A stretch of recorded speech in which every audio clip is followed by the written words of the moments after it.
You consider Donald Trump's personal record on the issue of nation building going back decades, as you have pointed out many times. He has been against that and it turned out to be right about Iraq. And he reminded people just a few minutes ago about how he was right about the foolishness of going into Iraq. Whether or not this happens, though, or not, it's another reminder of you've got Donald Trump is a shock to the system. He's always a shock to the system. And he's a visionary, and he looks at a problem, an intractable problem that's been going on our entire lives, and he says, let's do something different. And so whether or not this actually winds up becoming a situation where there is nation building, and by the way, if this is a nation building jaunt, I can guarantee you he intends to get something out of it, which would be a radical departure from right, we get paid for earlier exploits. Yeah, exactly. He's as he said, he's going to turn it. It wants to turn it into the Riviera of the Middle East. And if it's the Riviera of the Middle East, he will own it. And as he said, he will own it. And he wants the Americans to get something out of it. But again, I just keep going back to the initial part of this, which is it is Donald Trump looking at an intractable problem and coming up with a completely new, unthought of solution that tends to sort of break free people's old calcified thinking. As Bibi himself said a minute ago, Donald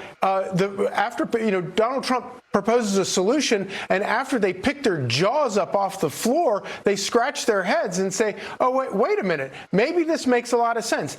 And I just think that this is kind of interesting. What we saw tonight is a historic thing, and I don't know, when Americans are building monuments to Donald Trump as the most consequential president of the past 100 years, I don't think our grandchildren will fully appreciate just how consequential the guy is and just what a radical departure he is from both Democrats and Republicans of the past 100 years who have been presidents who are cautious and careful. And this guy wants to be consequential and solve problems. Well, I think it's so foreign to us to hear this, that, wait a second, we actually may solve a problem.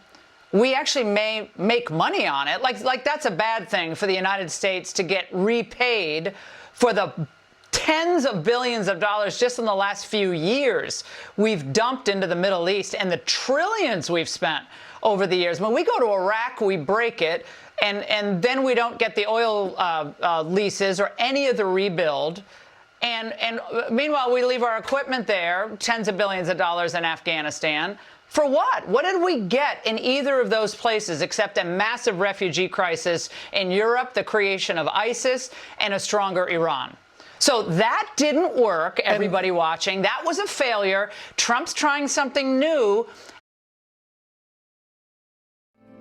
Because the flag still stands for freedom, and they can't take that